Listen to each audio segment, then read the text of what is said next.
Well, a very good afternoon and a warm welcome to Patkomafani Conversations. Every Thursday it happens here.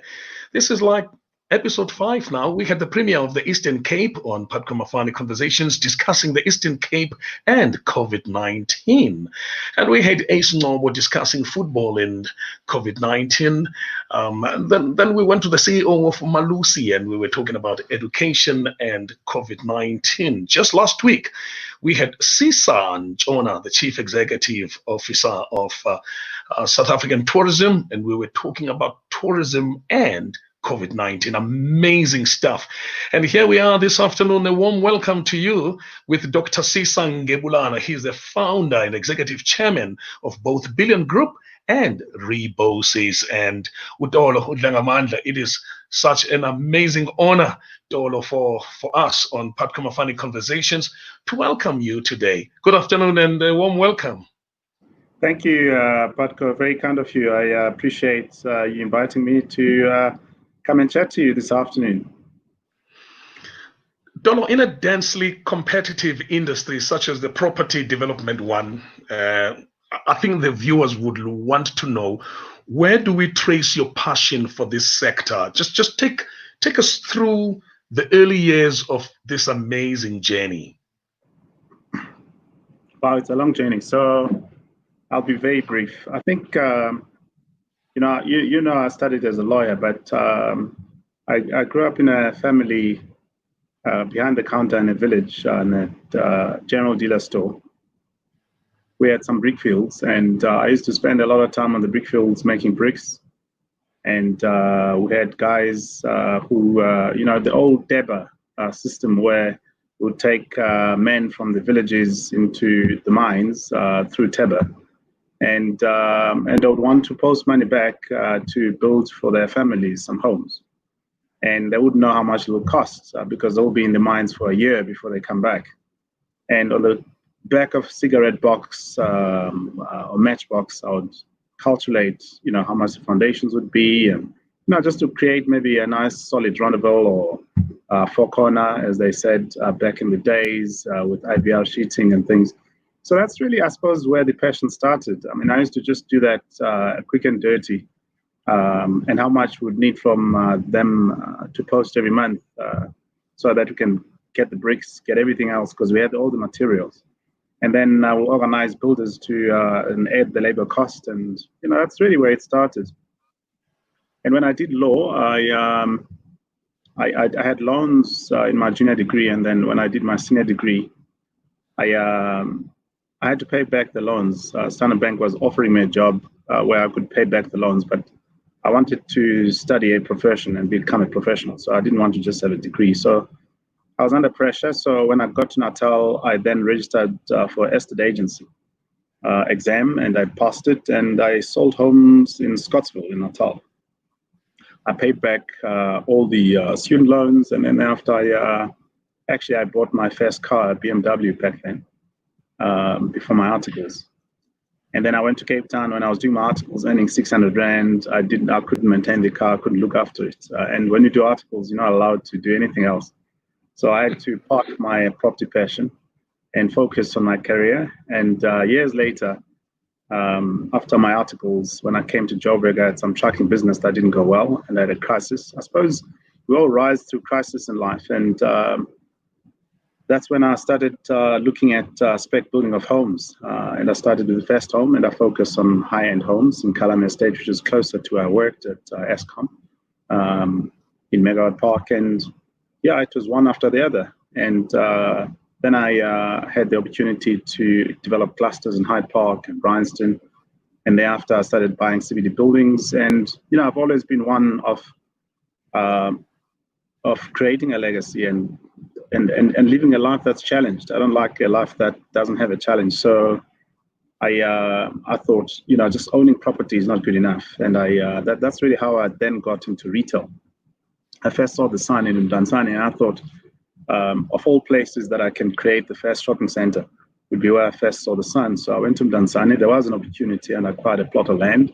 I had my fair challenges there, serious challenges, but I ended up developing Mdantsane and simultaneously identified the opportunity for East London, and I did Hemingway's at the same time.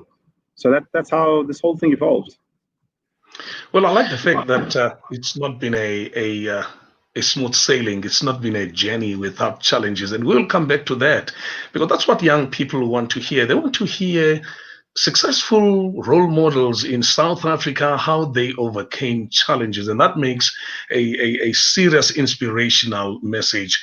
And when we mention and when the name Sisa Ngebulana is written in South Africa or heard about on television and radio and on social media, two giant brands are mentioned, Billion Group and REBOSIS. Can we say, because it was once your dream, to create business that positively would affect the community, and would we say that with Billion Group and REBOSIS, you are happy with everything that's happening around you, like your dream come true?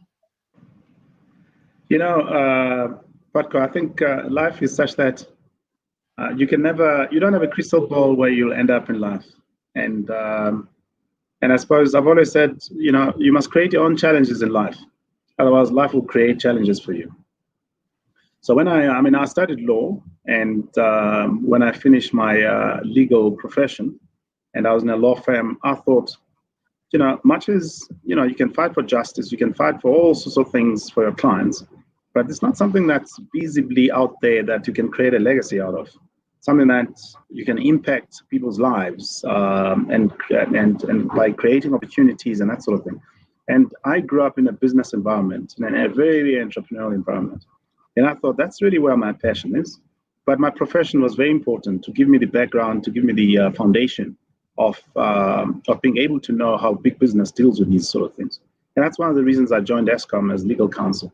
And of course, I joined as a lawyer, but then I indulged myself in all aspects of the business from a governance perspective. I specialized in finance when I was doing my articles in Cape Town, law articles. I ended up doing a conversion cost to accounting, because I've always been hungry for knowledge and expanding my horizon in terms of understanding how things work together.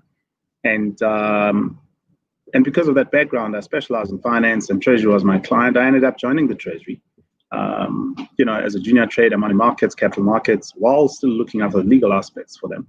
And I headed structured finance and corporate finance there. And just before I was appointed the deputy treasurer, I decided, no, it was time for me to go.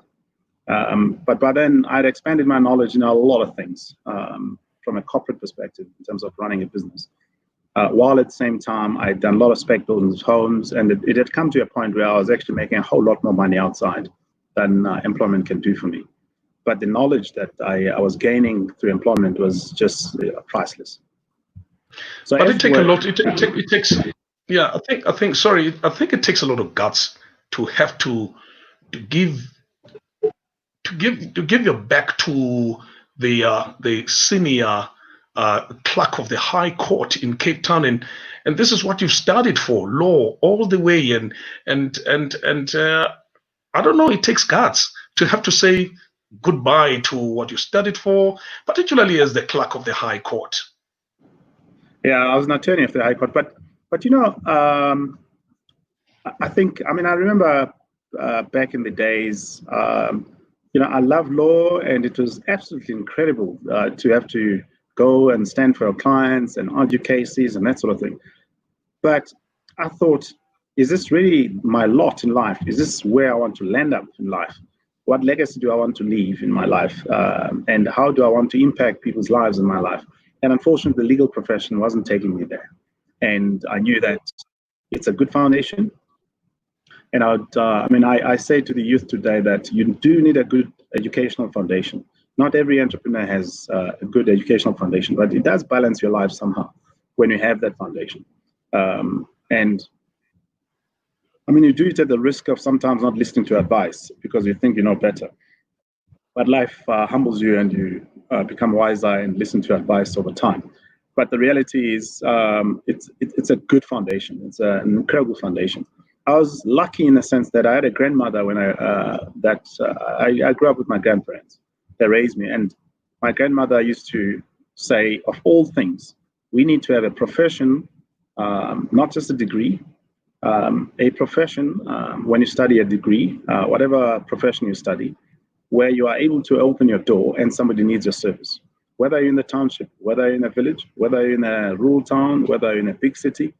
And I think, if all else fails, that's what she thought, that if all else fails with anything you endeavor to do in life, you should be able to know that you will never go hungry because somebody will need your service. You can open a door and render a service to somebody. And I suppose that was my path into law, because they actually decided that I used to argue a lot with her, and I used to like winning my argument. And she said, you'll make a good lawyer.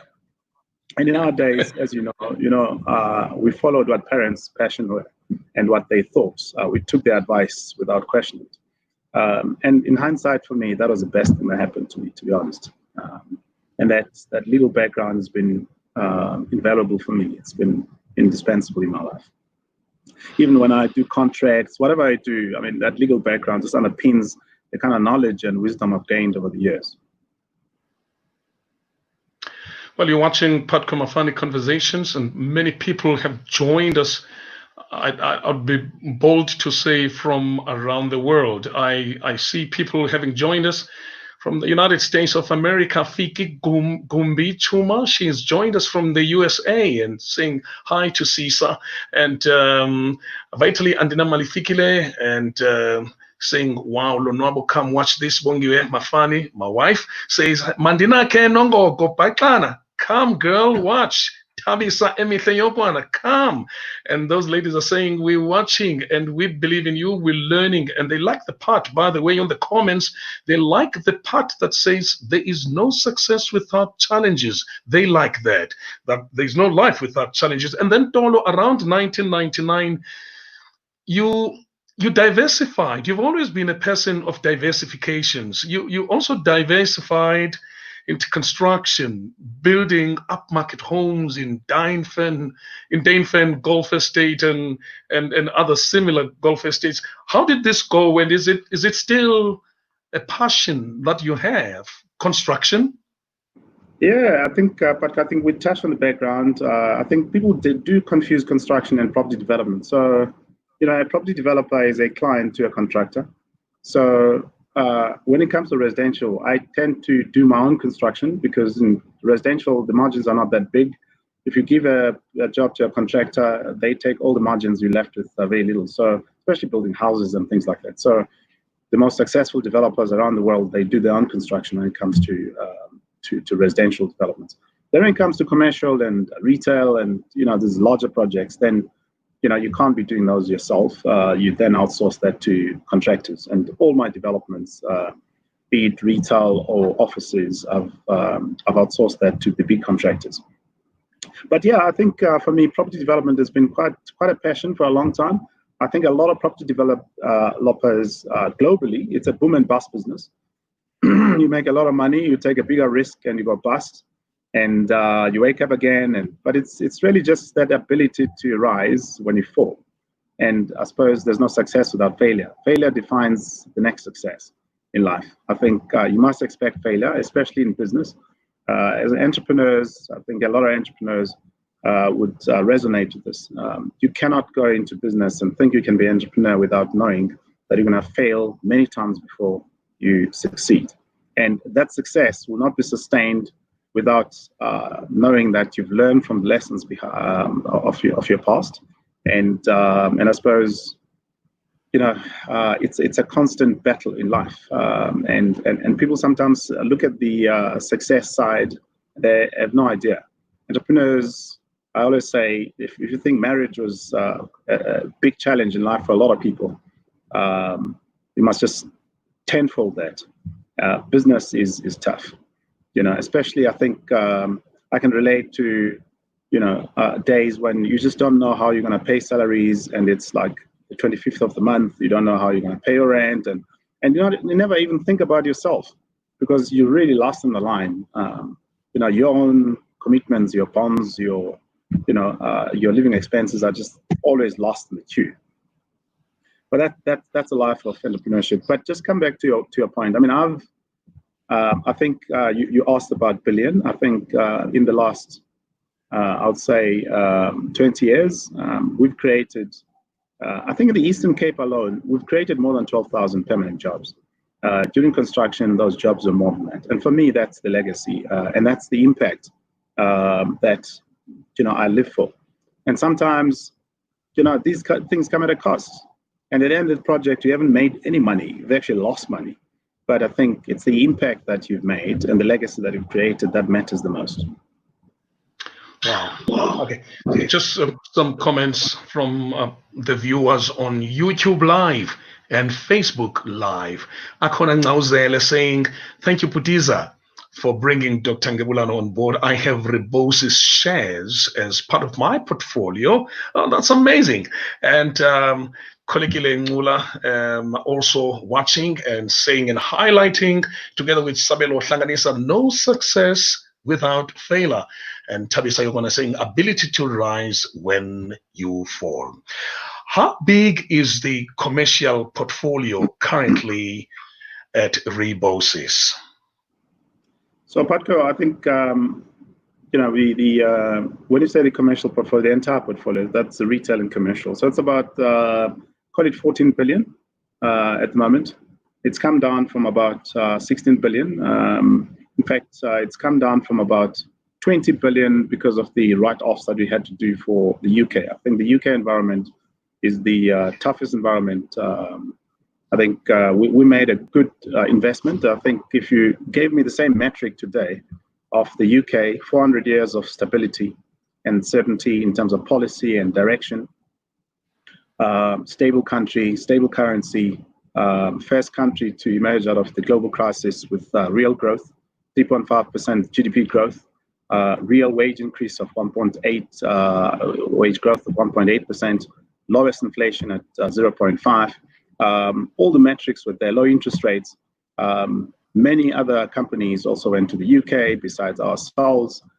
But I think given our balance sheet, it's in hindsight, much later, you realize that, you made quite a big investment. But given the same metrics today, we probably would do the same thing. And nobody could have predicted the Brexit. I think it was very foolish of the UK politicians to have thrown that country into such a turmoil. I mean, we've seen Into this week has also declared bankruptcy. Well, they've gone into receivership now. And this is a company that was worth 140 billion rand that Donald Gordon, who founded Liberty here in Sandton City, started in the UK as Liberty International and built the biggest shopping centers there. That's a consequence of Brexit. I mean, it's been quite unfortunate that politicians can just decimate a country like that. Be that as it may, we've emerged out of that. We have our own fair share of issues at REBOSIS. But I think the future is much brighter. I'm one who's always positive. I think there's always solutions. I've always come with solutions too. I certainly wouldn't be wasting my time being here because I'm confident of my ability to turn things around and to find solutions to things. They don't come easy. They don't come without strain. They don't come without pain. They don't come out of the box. You've got to convince people. You've got to pray. You've got to continue to innovate and find ways and explore and make sure that you exhaust people when you know that it's the right thing until they see the way you see things. So I think we're well on our way there to find a good solution. Correct. When it comes, when it comes to Billion, we have quite an exciting array of opportunities as a company in the country, and I think we're going through quite the toughest times as a country. I think these lockdowns, unfortunately, much as they're necessary, but they're going to decimate this economy quite badly. I think people haven't seen the worst in this economy, and I think going forward, things are going to be tough. I think predictions that we're heading for almost over 30% of negative growth in the economy. So it's going to be very tough. That's just the reality of what's going to happen. But it's a global phenomena that you find. And you remain positive. I like that. It's going to be tough, and yet we remain positive. There's somebody that's inspired by that statement, Mankoba Class, saying, "Thanks, Mr. Mafani, for bringing Dr. Ngebulana to the show." And I think he should consider writing a book beyond just property management and investment, but a book to inspire people from business to general life. Is writing a book, particularly about your journey, something that's in your mind? Yeah, Patko, I've always thought I need to sit down and get the time to be able to do it. I've had scripts written. I've had people coming and, and then reviewing the script to think maybe it's not the right time to actually publish it. So I've actually got something that's already been put together. But, there's always challenges in life, and you just think maybe it's not the right time to do it. I know some people are quite upfront, they just publish it anyway. So I'm one of those people. I like things that are perfect, and there's never a perfect world, unfortunately. At some point, I must just get it done. Okay, well, I take that as my project. I'll make sure that you publish your book sometime before the end of the year. Thank you. Yeah, and let's come to the crux of the matter. When I was advertising this conversation, the word COVID-19 was on the poster, and a lot of people said, "Wow, we want to hear this humble, big business mogul of the Eastern Cape talk about COVID-19 and the industry." COVID-19 pandemic has come with major disruptions affecting the economy, as you've said, and experts say shopping centers are in the top 3 of the most hit places. How would you describe the market now in reference to COVID-19 and perhaps other external factors, but particularly COVID-19? And if there are new innovations that you're thinking about, how REBOSIS shopping centers and Billion Group shopping malls will make it through to the future with COVID-19? Yeah, that's quite a loaded question, but let me try and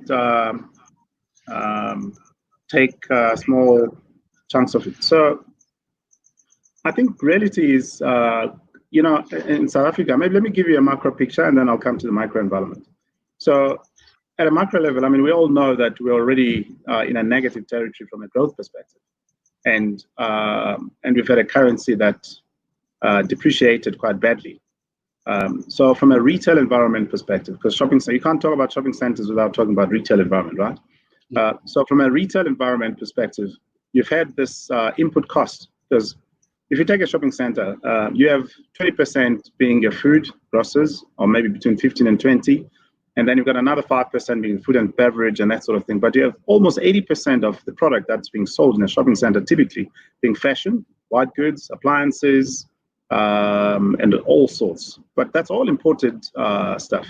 So when a currency runs, it means that the input costs to the retailer has run. So what it implies is that we've had over 30% run on the currency, but we haven't seen 30% price hikes on the products. So it means the retailers have absorbed that themselves. We all know that, and obviously they do that because they don't want to. They just go into a negative growth territory immediately. They pass that to the consumer, because consumer either doesn't buy at all or buys very little, in which case their businesses are decimated. So that's why they absorb that themselves. So what that means is that there's 3 big input costs to a retailer. One is the cost of the goods themselves, material, which is all imported. And there's nothing you can do with the currency. You can do hedges, but they're very expensive. And then 2, you can then either cut salaries. And to cut salaries in this country, we've got strong unions. That's not something that's viable, which is quite unfortunate for entrepreneurs and business in general. I think this whole thing of labor protection, I've got my own views around it, because it's constrained the emergence of an entrepreneur. Even small restaurants can't thrive because they have to pay the minimum wages and the hours and that sort of thing. The most thriving economies in the world create jobs out of small businesses, and small businesses with all the restrictions just cannot thrive in this country. But be that as it may, so you have this input costs that cannot be passed on salaries, that cannot be passed on the price of the product, and who's left? It's a landlord, it's a rent.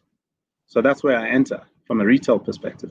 So, I've seen the parallels of this in the UK, where you had, for the first time in the UK, a currency that was a benchmark across the world, on stability, decimated and depreciated against the hard currency of the dollar. And the retailers were exactly in the same situation. They passed that to the landlords, and the rentals were decimated, and the valuations of these centers was decimated. That's exactly what's happening in the country. There they had other issues in terms of liquidity because Brexit was an uncertainty, so there was no trading of those type of assets and things. But here we have slightly different, but the parallels remain the same. And I think that's really what's happening in this country. I think on the back of having good retail centers, I think a lot of people know the centers we have, and I think I'm one of the few people, in fact, probably the only CEO within the REIT space in this country who not only runs a REIT or listed company, property company as a professional CEO, but I created the opportunities. I developed them from scratch. I had the vision and built them up and put them in my portfolio. And there's no other CEO in this country that can vouch for the same. So I understand these animals from being babies to what they are today, and how they behave and how they evolve. And if I look at what we have, we've done very well. I think we continue to grow. Turnover growth is still around the 8% between Hemingway's, Bay West, and those. So we continue to grow very nicely, but the rentals still are going backwards. And the reason why is exactly what I just said now. So that's the future of retail. It's uncertain and it's got a lot of challenges, and that's the reality of our lives. When it comes to the commercial, which is the office portfolio, we've got a very good office portfolio. I've always deliberately invested in more government-led properties and buy existing properties that are already let to government from insurance companies and those. And I've always believed that's the most defensive type of portfolio. When the tough times come, a government literally has to be bankrupt before you're not paid your money. Whereas in companies, it's easy to put a company in liquidation, and when the times are tough, those will be affected first, long before government is affected. Now, dial forward to COVID times, because I'm getting to your question. So, a long way. But I think we've had this poor economic growth in the country. Lots of jobs have been shared in that economic growth path that's been negative. And now you get COVID, and then you get lockdowns. And lockdowns just literally, they stop businesses on that track. So even though you may have been having a battling business, whether you're a restaurant owner or whatever you do, suddenly you can't generate any income. And you have to lay off people because you can't pay people when you're not generating money on the other side. I think these lockdowns are the worst thing governments can do in the world. I think the best thing, and this is my personal view, is to really put a law to say, people must comply with legislation in terms of putting masks, sanitizing, and doing all sorts of things. Because I think the long-term economic impact of the lockdowns is far more greater than what the lives we're trying to save. I think the lives that will be lost out of poverty and out of joblessness, the impact is yet to be seen. But I fear, and I see companies laying off people permanently, because now what also these lockdowns have done is to crystallize the new way of life. It's crystallize the fact that we can talk like this and feel comfortable and take it as normal. There's no more human interaction. There's no more that when you meet people, you can sit and you can. So it's good and bad. It's good for the evolving world that we live in, but the evolving world we live in has a lot to do with dispensing people with machines. And in a developing country like ours, I think it could be quite dangerous. But reality is that's where we are. And COVID impact is going to be very heavy than we see today, in my view. I think in my sector and in my business, we'll continue to survive and be sustainable. I have far more office and defensive type income on the office side than the retail side. The retail makes up about 35%. We've had high collections overall. During the COVID time, April was the worst month with about 73%. That grew up to about 76% in May, and we're now almost 90% in June, and July should be pretty much. I think we'll probably stick around. We'll be around 97% of collection. So I don't see, from a cash flow perspective and that sort, in my business, we're safe. We're comfortable. It shouldn't. It shouldn't be too adverse. We haven't laid off anybody. We haven't in the REBOSIS business. We haven't even though people are staying at home, especially lower levels people, we haven't stopped paying people. In the other businesses, obviously, we've had to. Unfortunately, in Billion Group, we've got casinos, we've got hotels, and unfortunately, those type of businesses came to a standstill, and you have to lay off people. And unfortunately, that's the impact of COVID. I think this thing is unprecedented. And I think in a modern economy like ours, where every human life depends on the economy. I mean, the government can provide all the social grants, and those people who depend on social grants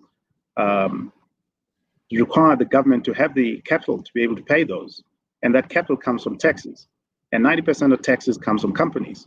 And companies survive in an economy. If that economy is stopped on a lockdown, you can imagine the potential consequences of what will happen. So that's really for me what COVID. I mean, it's unquantifiable. We don't know what the consequences down the line would be. I certainly am comfortable in my business, but I know that I can't say the same of many other businesses there, especially small businesses, which should be the cornerstone of driving the economy and jobs in the country. These lockdowns have been decimal for those businesses. We have to, in our shops, look after our small tenants. I feel, sorry for the guys, and this is where the compassion comes, because they need to generate that income not only to pay their own staff and buy the goods to be able to continue to render their service, but their own living and their own livelihood with their families depend on that income that generate every month. And they've had to lay off those people, and whatever they had to survive through the lockdowns. And beyond the lockdowns, they can't even open those shops again. We have to look after those type of tenants and assist them financially to be able to open those shops again, because there's no way that they can be able to have the old way of life. And there's no guarantee, especially for food and beverage. If you look at the regulations that they put on what the social distancing issues, et cetera, there's no way a restaurant, for instance, can open in this environment. Fast food, yes, because you can deliver, et cetera. Be it a slow business, but food and beverage, entertainment, and those type of business have been decimated completely. It's a wait and see game to see how far and what will happen. There's probably a future also where in some of the shopping centers that footfalls would be dropping drastically, as we've seen in the lockdown levels, alert levels 5 and 4, and now we are in alert level 3, and there's no movement around, for instance, movie houses and the amusement areas with children, and all of that. Are those kind of businesses having any chance to survive and bring back the financial vibrancy they used to enjoy? No, it's tough for those businesses. I mean, unless they really have compassionate landlords and landlords with pockets to be able to assist them, because it's one thing to assume that landlords have the pockets. Those businesses are gone, in my view. And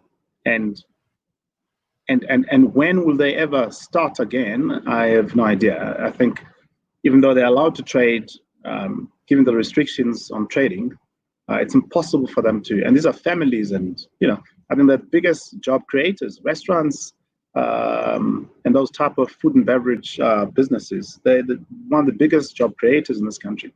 And because they've got a smaller entry capital that you're required to get into. Correct. And your passion towards social justice and social intervention is well documented. Professor Willie Tafadzwa Chinyamurindi of the University of Fort Hare says he really appreciates the funding. He says, Patko, I appreciate the funding of your guest. What he's provided towards the undergraduate and postgraduate students at the University of Fort Hare. And that has gone a long way, to be noticed.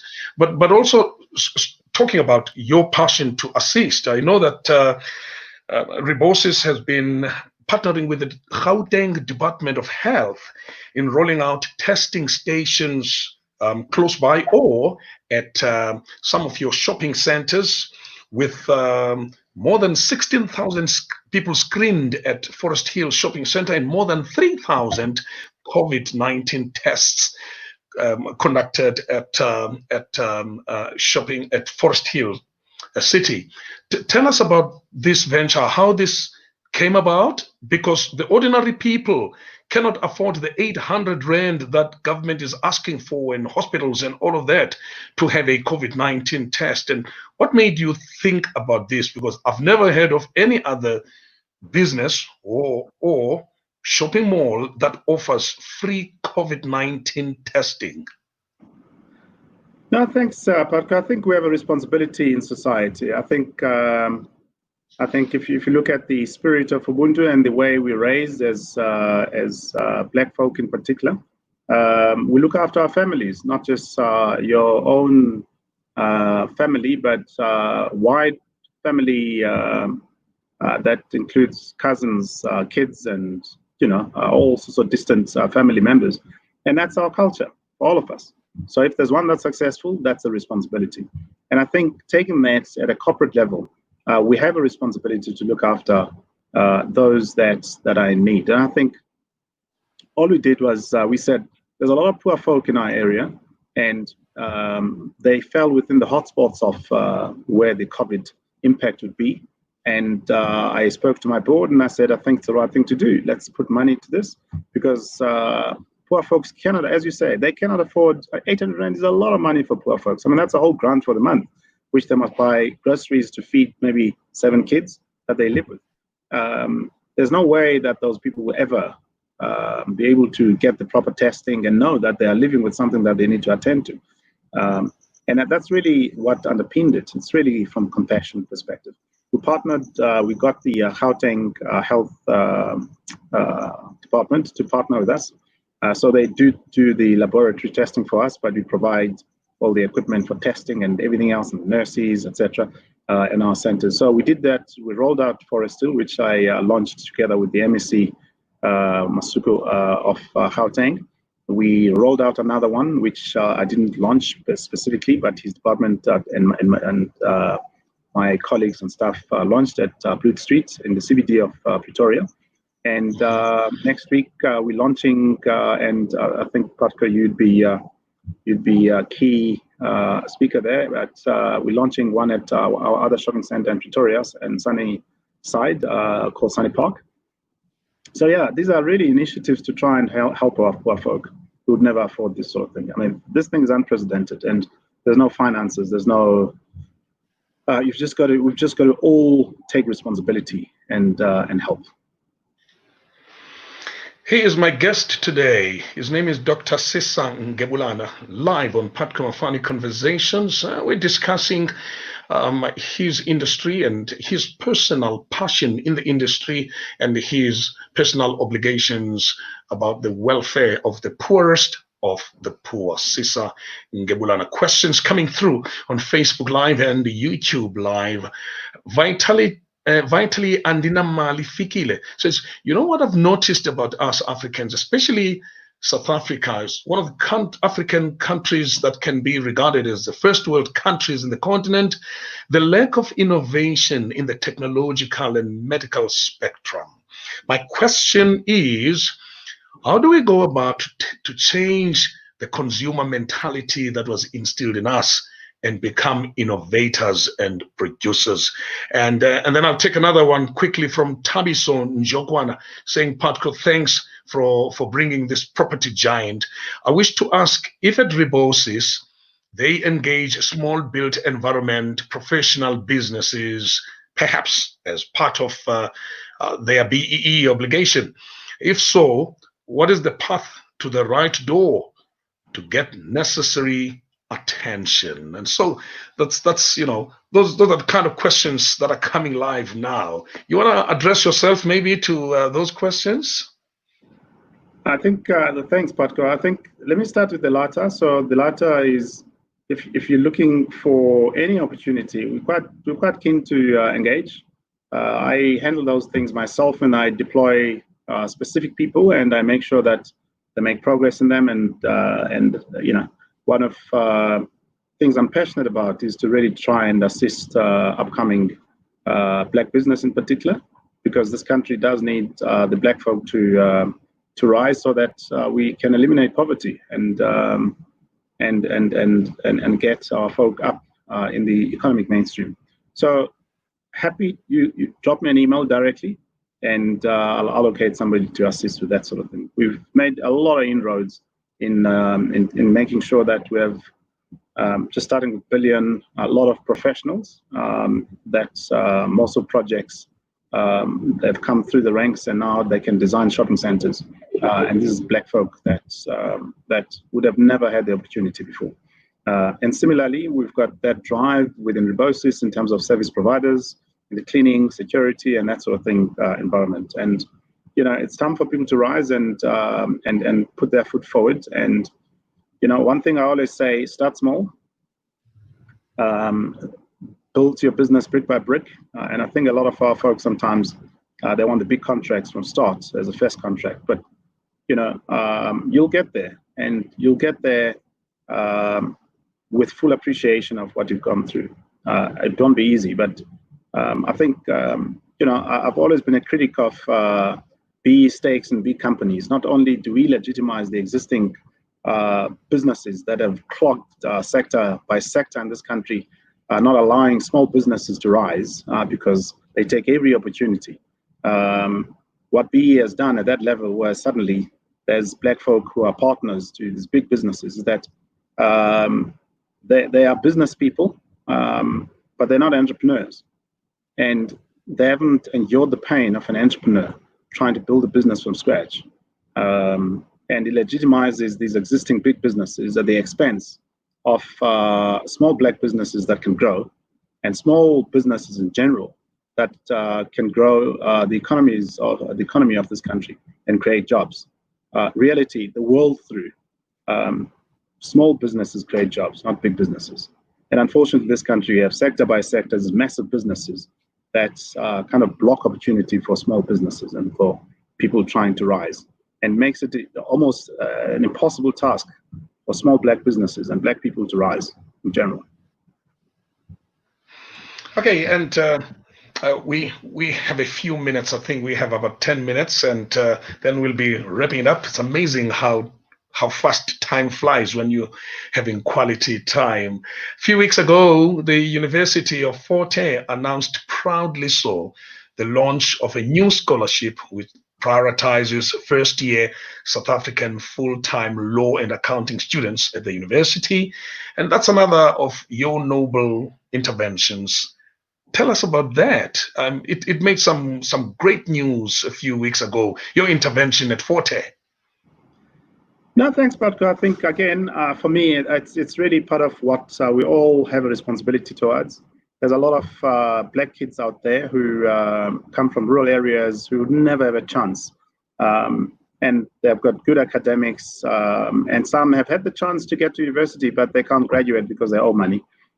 So between Billion and REBOSIS, we've always taken about roughly 10 students every year for the last 8 years for REBOSIS, and for the last 18 years for Billion. And it's something that we've just always done. And over and above that, building schools in rural areas and contributing and towards churches and having school drives of shoes every January, blanket drives for the elderly in winter and destitute, and Christmas drives for destitute families and that sort of. So we've always done that for the last 15 years at Billion. So this was particularly as an alumni of Forte that I thought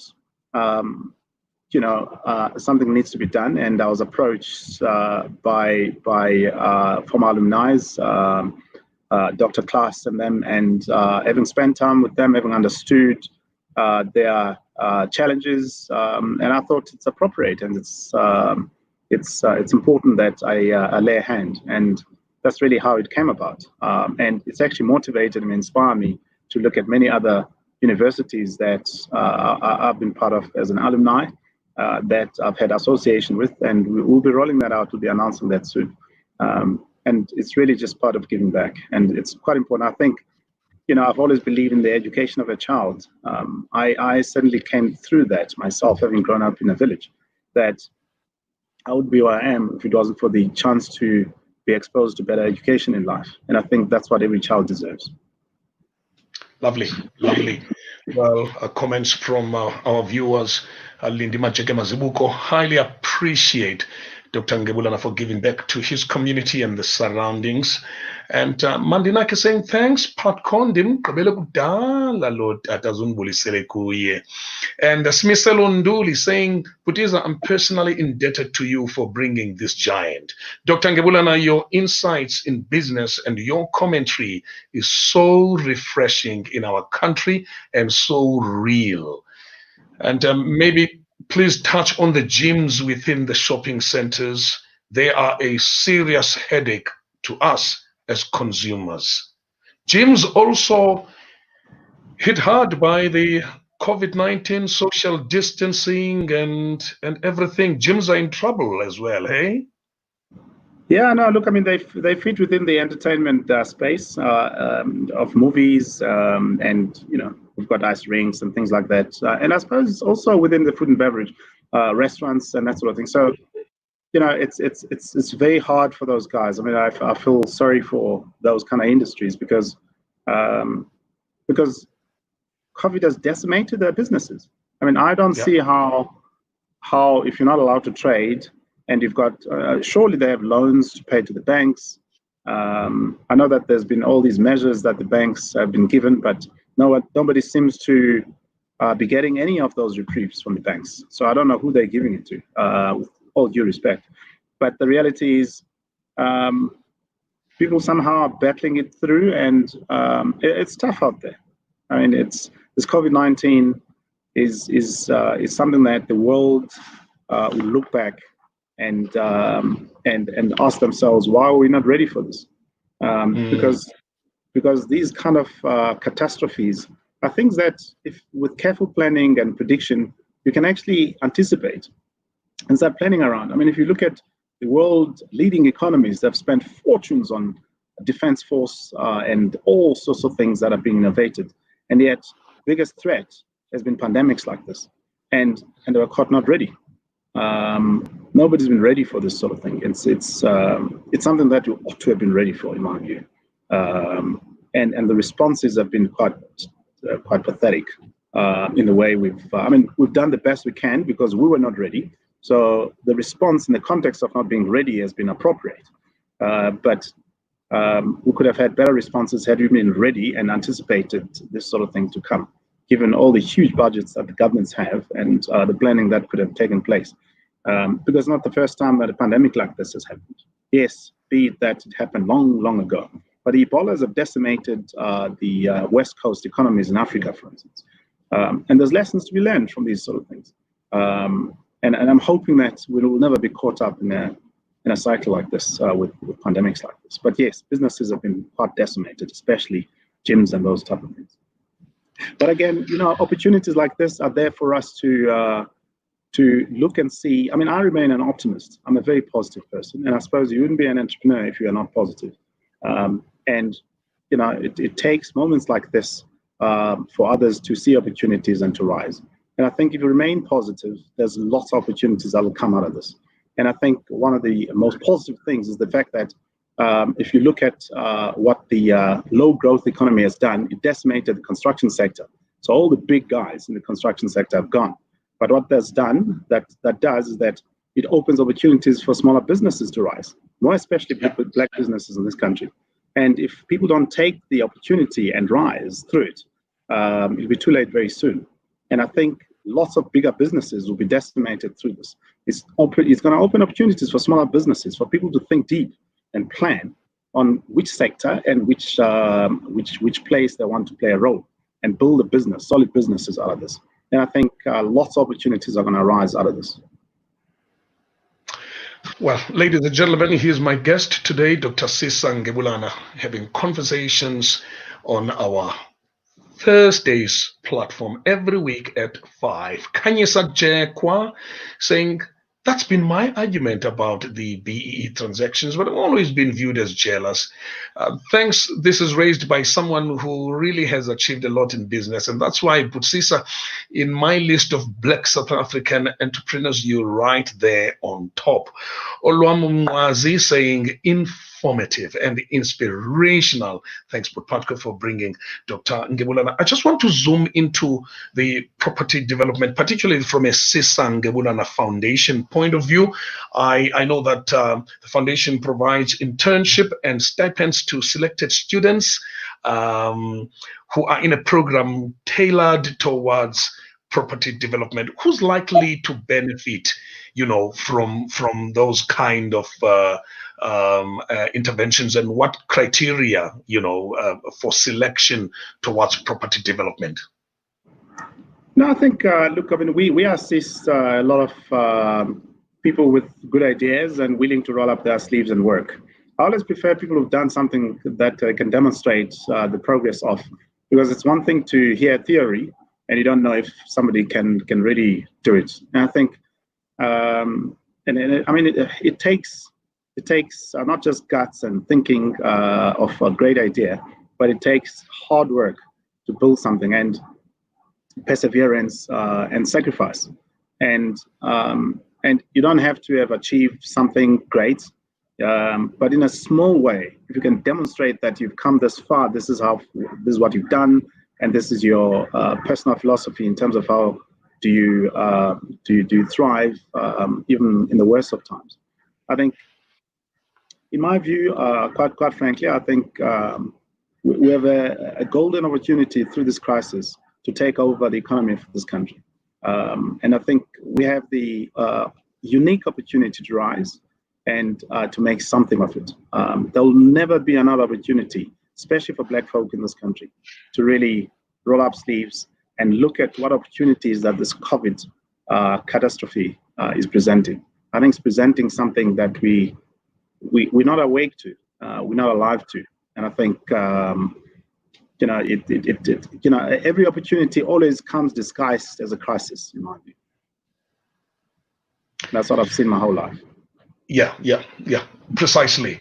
Well, just my last 2 or 3 questions, and then we will say goodbye to our guest today.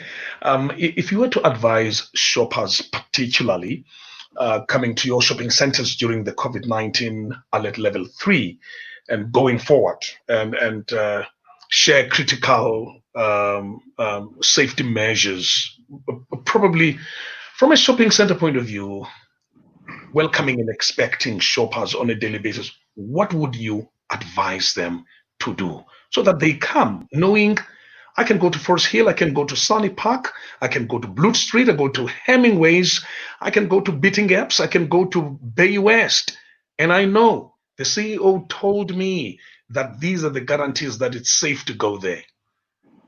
Patko, that's a very good question. Before the lockdowns, we had a 5-tier level strategy on the level of what different levels, depending on the extent of the pandemic spread, what we would do in our shopping centers. So the first one started with pretty much notifications for people to be aware and to encourage them to wear masks and to sanitize, etc. Followed by second tier, where we put sanitizers right through at every entrance, and people walking through the mall for people to be able to sanitize their hands, and encouraging people to wear masks, and having ports where masks are sold and people can buy masks. And we encouraged every shop owner to actually have sanitizers in their shops and to encourage people to wear masks, etc., etc. So that preceded the lockdowns. Since the just before the lockdowns, we then started to have screening at every entrance of every shopping center, where people's temperature can be screened. And we'll obviously discourage you not to come into the shopping center if your temperature is above 37. And so we did that prior to it being a government issue. And obviously during lockdowns, we continued to do that. And when the lockdowns came and the restrictions were made, we made sure that our stores that are open not only adopt the same measures and strict measures. If they're not, we threatened to report them to police and to close down the store and that sort of thing. So it's been, as a result, we've had very little COVID cases, positive COVID cases in the stores that are in our shopping centers. Touch wood, we haven't had any of our staff members in the shopping centers with positive COVID, because we've protected our staff and we've protected our customers. You can't know if a customer has COVID. The best thing you do is to screen the temperature, and for them to protect themselves and to protect others in their midst by wearing a mask. And we've got security that ensures that throughout these shopping centers, people continue to wear those masks fully. A lot of people tend to put these masks below the nose and that sort of thing, and we don't accept that, because you still emit the aerosol, which others can pick up along the way. So that's quite important for us, and that's really the measures that we've taken into account and we've put in place, including our supermarkets sanitizing the trolleys, etc., and including the number of people per shop that the shops should allow for social distancing, including marking the shopping centers on the passages if there's a queue to a shop, where people could distance, how people can distance themselves, etc. So it's been quite strict. We do that obviously at the expense of business for some of the shops, because if people are tired of queuing before they can move from one shop to the other, they simply just leave. But it's good for their health nonetheless, and it's important for us. Sure. Lovely. Okay. Well, Vyokazi Madzana, Nkushubana Uti, we're very proud of you, Dlangamandla. Your work and your efforts are really encouraging small business owners. And coming from Ohana Mzulwana Gamamchawe, siyazidla ngawe Mkhukeli from Mthatha. And yeah, I think that's amazing. Okay, I got to ask this question. What do you see in the future, perhaps the coming 5 years, from a REBOSIS and Billion point of view, if you were to squeeze your eyes and looking into 2025? That's a difficult one. Businesses evolve, and I'd like to think we never have a crystal ball in life, but yes, we do plan. I think for me, I think we're heading for much better times. I think we do need the downs in order to rise. There's no up without a down. And right now we're in the valley, but we're walking through the valley, and we shall rise.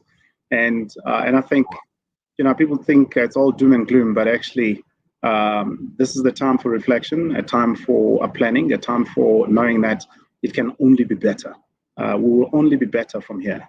And it's up to us to make sure that we have concrete plans and we learn from this pandemic in terms of what is done, and also in terms of how we do things going forward. I think the forward presents so many opportunities. We're certainly looking at enormous opportunities for ourselves as businesses in the next 20 years, for that matter. I think Billion will continue to be a diversified business, not just focused on property. Obviously, we're already in casinos and hotels. We also in shoemaking business. We just started a line of belt making, and we'll be going to textiles, because the other side of the coin of a rand having depreciated is such that the imports with the Chinese now can be on par with how we can produce locally, and people are blind to that. And these are the opportunities that are being crystallized by these COVID times. And I think there's a whole host of opportunities that if people look around, they will find. And I think people must remain positive. And I've always been an optimist, even in the worst of times. I've gone through the worst, and I think a lot of people sometimes, when they hear about the REBOSIS story, media makes it worse. And I suppose in this country, without talking races, but the white media loves decimating black businesses. So not only are you fighting normal business survival, you fight media that wants to paint a business with a perception. And they know public perception with people. When people read the newspapers, they believe everything that they say. But it's a way to try and decimate black business. Unfortunately, they will never succeed. We're much stronger than them. We've been around, and we're still going to make greater successes in this country. And one day we'll take over this economy. Well, we've come to the end of such a fabulous, amazing, and inspirational session. The conversations with Dr. Sisa Ngebulana. And when you're not, and this is my very last question, when you're not at REBOSIS, when you're not at Billion Group, as a sports fanatic, what are you doing? Family-wise, sports-wise, what do you do when you're not at work? But that question is on point. I'm a very avid sports person, so I run a lot. I mean, these days during lockdown, I've been doing 2 hours every second day of running. I love endurance running, and I play a lot of squash and I play football every Sunday. And football is a new thing. You know, I only started playing football 5 years ago, but I became so good at it. I played rugby. I mean, I'm an Eastern Cape boy, so I played rugby all my life. You know, so I was completely useless at football. But lately, you know, since the last 5 years, I've actually enjoyed football a lot. So I've been quite active during this lockdown, and it's been something. And I think these lockdowns have also made us get closer with our families. And we've been locked down with our children, our loved ones, and it's been incredible. At the same time, you can do your work, sit in your table the whole day, and have live meetings on Teams or Zoom and things like that. And so yeah, I've got a good, loving family, and very supportive. And for me, that balance is quite important. And I'm somebody who's very conscious of my diet and what I eat. And I'm I'm so disciplined with it that it's actually, people find it's quite it's a bit too much for a lot of people. But I actually don't take meat in the week. I take a lot of I take a lot of non-solid type food, green vegetable soups, berry smoothies, and that sort of thing in the day. And if I must take protein, I take plant protein. And then on the weekend, of course, I indulge. I love my lamb braai and that sort of thing, and single malt on a weekend. But other than that, yeah, I keep very healthy. I'd like to think, I know that COVID does take people who are not conscious of their health. They become easy victims of this COVID thing. And I would implore people to stay not only positive, but to look after their health. We all need one another. You love football. Overseas favorite club, and domestically your favorite club? Well, Chiefs have always been my team locally, but Arsenal has always been my team. I suppose that's the first team I went to watch at a live stadium in the UK, and it still is to this day. But I've since met some of the people who play for Chelsea and made friends with some of them, and Chelsea became my other team. I've never been into Spanish teams, but Real Madrid I kind of like. But yeah, I love football. It's been quite something for me lately. Well, there you are. You had it for yourself, Kaizer Chiefs. And well, in the UK, this is interesting. In the UK, I support Man United, but I've not been to Old Trafford. I was at Anfield watching Liverpool, but I've not been to Old Trafford as yet. So yeah, amazing stuff. Thank you so much. And I've enjoyed the conversations with you, and I know that the audience out there, everybody enjoyed it, because we just looked at the entire package around Sisa Ngebulana, what defines him. Uzola Anthony uthi uyabonakala umuntu nengwenya etya ilembu. Thank you, Tolo. Thank you, Dangaman. Thank you so much. And Podcast Funny Conversations will be there on Monday when we're launching the the Sunny Park testing station, and I think the conversations will go live from Sunny Park. Thank you so much. Keep well and keep safe. Thanks. Thank you. Pleasure, man. Thank you.